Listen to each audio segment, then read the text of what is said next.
everybody. Welcome. It's Lady Nakazawa here, and today we're going to be getting into some VTuber Newsy news. But before we do, please make sure to smash subscribe, hit the like, ring the bell, and guys, do you know that I stream on Twitch? Head on over to Twitch, and if you're at work, leave me a lurk. Okay, guys, on to our very first piece of Newsy news. This is Mint Fantome, and Mint Fantome, also known as Made Mint, is an independent, female, English, Japanese-speaking virtual YouTuber that debuted in July 2020. After retiring in April 2021, she made her surprise return in April 2024. So why are we talking about Mint? Well, guys, Mint has posted on her X account a bit of an issue that's coming up with conventions. So this is posted on September 1st, 2025, around 11:07 p.m.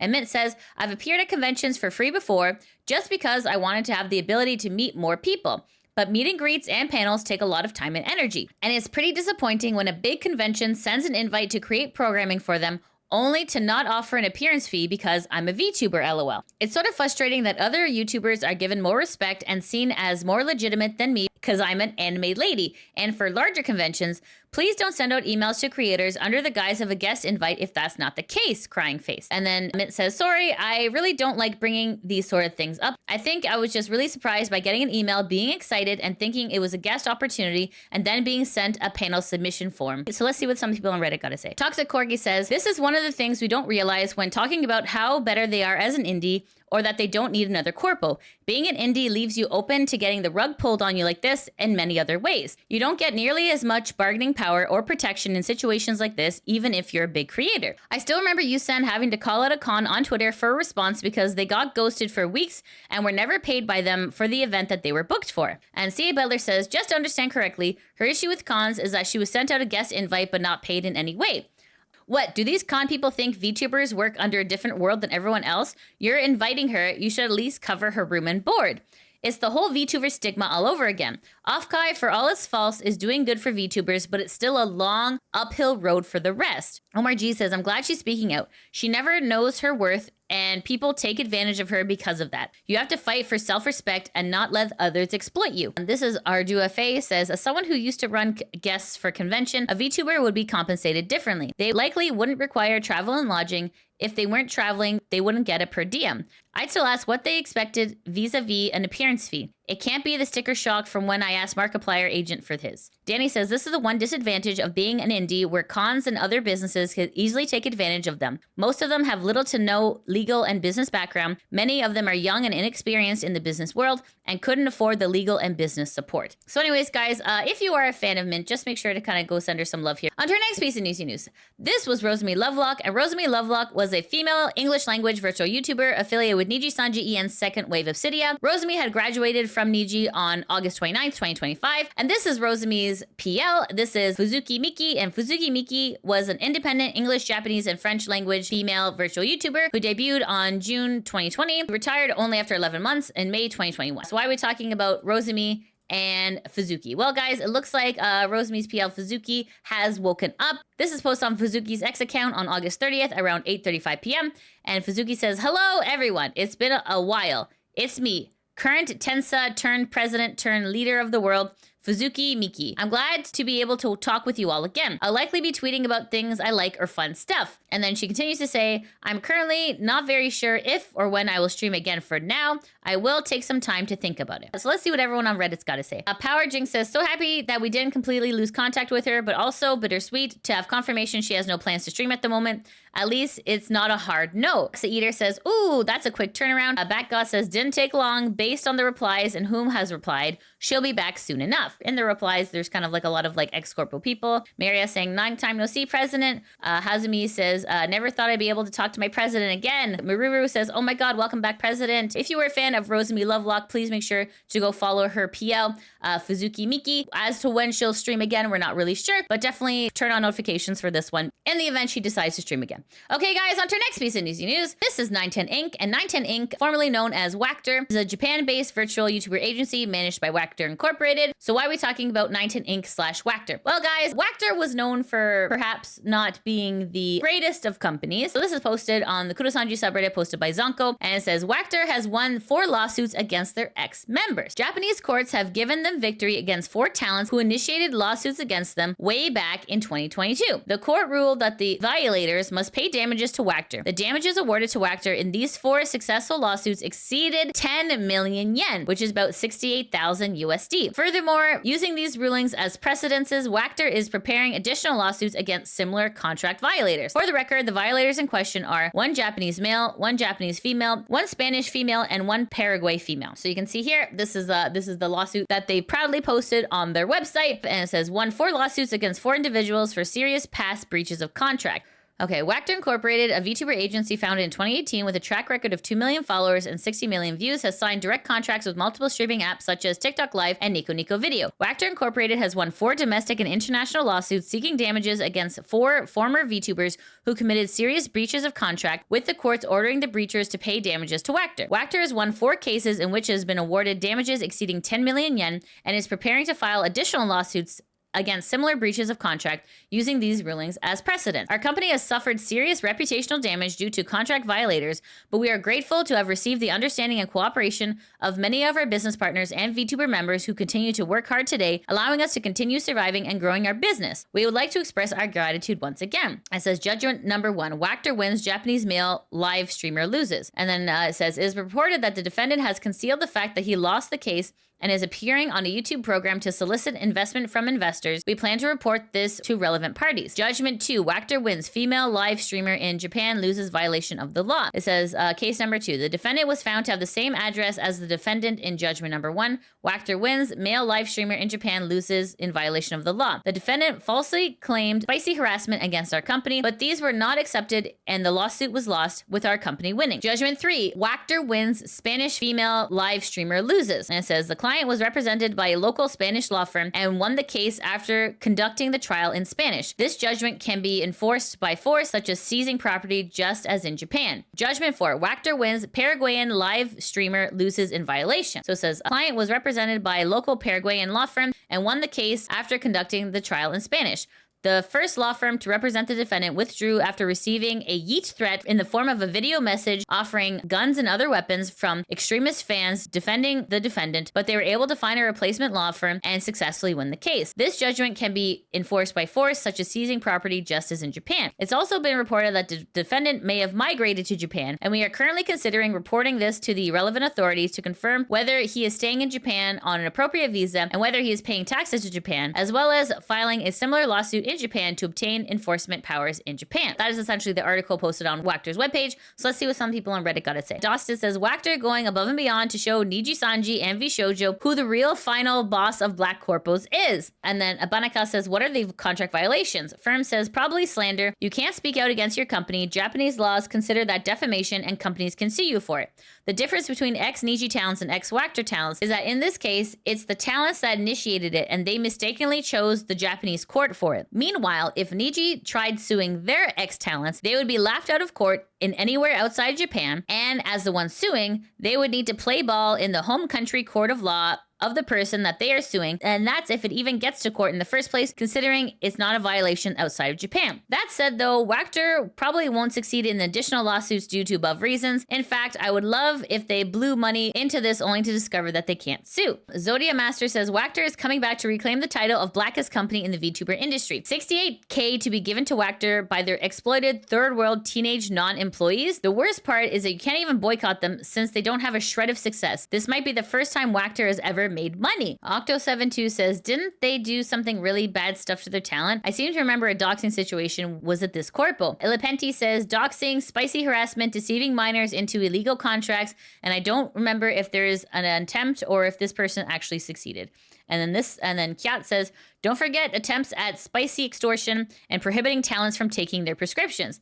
Wactor truly does stand head and shoulders above the competition when it comes to trying to be Satan. I'm surprised they haven't tried suing Iron Your Mouse for impersonation, lol. Anyways, guys, so just letting you know that Wactor has won of these 4 court cases, which is a little bit concerning. Well, what I'll say is it's a little bit disappointing. So anyways, guys, just letting you know that this is there and this happened. And if you are a fan of any of those content creators, please make sure just to go reach out to them, because obviously having to pay out to a corporation when you're an indie is a big financial loss. The concerning part of this story is the precedence that it sends for future VTubers if they ever quote unquote get out of line when a company wins like this, it kind of sets a precedence of like a toxic workplace where you can't really talk about problems that are happening. On to our next piece of Newsy news. This is Reimu Endou, and Reimu Endou was a female Colombian virtual YouTuber affiliated with NIJISANJI EN's third wave Etheria. Reimu had graduated from NIJISANJI on August 17th, 2025, and she has returned to her PL, which is Marie FD. Marie FD is a YouTube singer known for her soft yet clear and high voice. So this is Marie FD's X account here. Okay, so Marie FD has posted on August 30th, 2025 at 9:30 p.m. saying something is coming ... So you can see here from the trailer that like there's like little bits of what perhaps may be a VTuber debut. And also Marie has also posted a cover of Free from K-pop Demon Hunters on her YouTube account, and that was posted 2 days ago. Sometimes in regards to like non-disclosure agreements, stuff like that, they can't really say what their time was like during their stay at NIJISANJI, but sometimes VTubers express through their medium how they're feeling. So whether or not Free from K-pop Demon Hunters is, like reading between the lines, or if this is something that she just wanted to release, we're not really sure. But anyways, guys, so if you were a fan of Reimu, please make sure to go follow Marie FD and engage in this post and keep notifications on for when exactly a debut is coming. On to our next piece of Newsy news. This is Annie, and Annie is a female English-speaking VTuber and Twitch streamer. She's a fox girl with fluffy ears and tail and distinctive star on her forehead. So you will recognize Annie's work because Annie was the mother of AI VTuber Neurosama and Evo Neurosama. So why are we talking about Annie? Well, guys, Annie has posted on her X account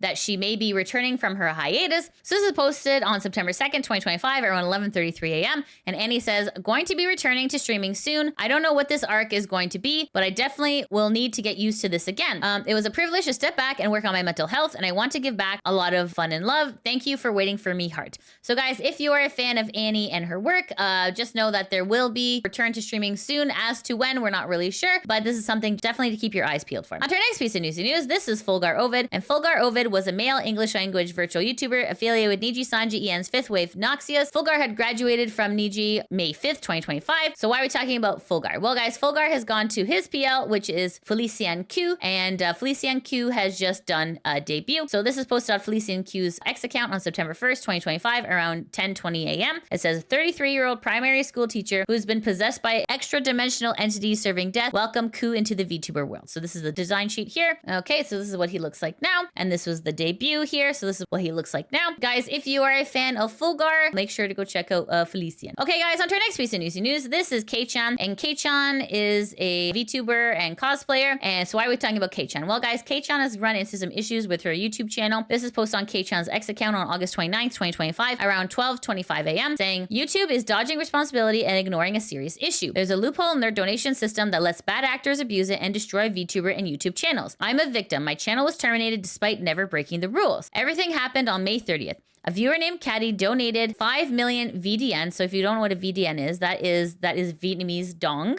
So it technically translates to $261.65 Canadian. A viewer named Caddy donated 5 million VDN to me through Super Chat. However, this person exploited a platform loophole to request for a refund, something that, according to YouTube's own rules, should not even be possible. As a result, my revenue was deducted into the negative, which made my channel appear suspicious in terms of income, as if I were engaging in fraudulent activity. Because of this, I received a strike on my YouTube and monetization was disabled. I went live to confront the perpetrator, a viewer named Caddy who donated 5 million VDN. He admitted to using a refund exploit on YouTube and getting the money back. He lost nothing, yet gained clout for fake, quote, generous donation. This loophole is real and dangerous. KCHAN continues to say, I sent a second appeal to YouTube, this time with solid evidence, unlike my first one. I hope that they would actually review it, but at just 40 minutes after working hours, I got the same response. You violated our policy. We're upholding our original decision. That's it. And then after that, I made an X post calling on YouTube team to give a clear answer regarding this incident, as well as to clear my name. YouTube team then told me to continue contacting YouTube support, claiming that support team would help me resolve this issue. I kept appealing to YouTube support, just trying to reclaim my rights, but instead they permanently deleted my channel. Their reason? Circumventing the system by sending too many appeals. I did nothing wrong. I was fighting for what's fair. I contacted the Vietnamese VTuber community and found that Caddy had used the same trick on other channels. One example is Datus102, too, who lost monetization. After reporting Caddy in his appeal, YouTube restored his monetization. In my case, my channel was deleted. In a live stream with VTuber Anny, Caddy admitted faking donations using YouTube's refund loophole to gain trust. He's also sold fake YouTube Premium and memberships